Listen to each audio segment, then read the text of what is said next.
This is Carl. As I mentioned earlier in the show, he is one of our three wounds of unknown origin cats that are now on our adoption floor.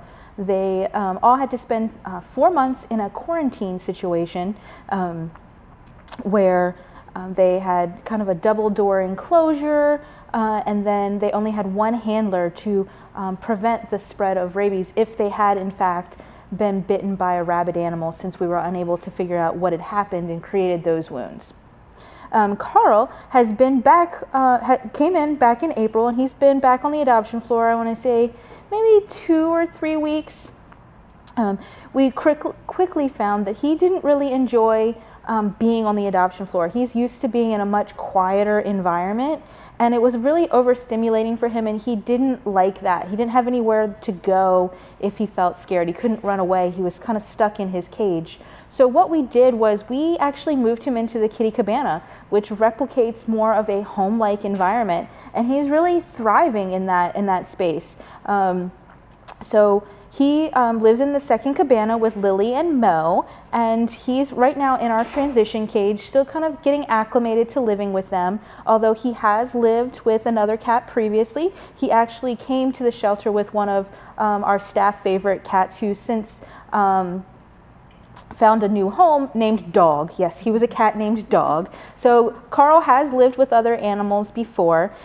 He really likes to be petted. He loves attention. He's that cat that just kind of melts over and wants you to rub all over him, and he purrs and he needs, and he's a really sweet guy. However, he doesn't really like to be picked up for extended period of time and carried around. He's quick with he's good with a quick cuddle, and then he wants to get down.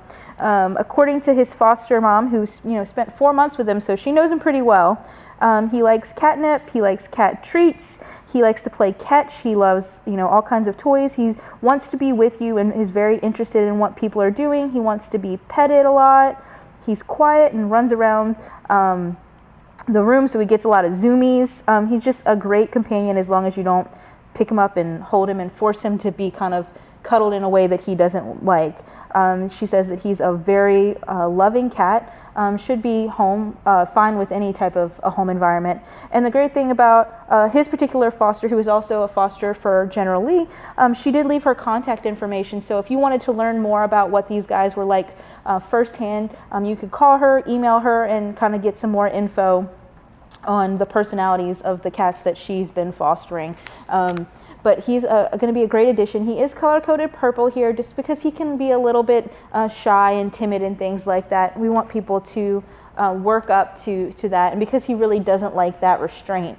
So he kind of, that's not his jam, and we want to make sure that he's going to a home that's cat savvy and really understands that these are the things that he doesn't like. If you wanted to visit with him, you could do that here. We are, again, open to the public 6 days a week, Monday through Saturday.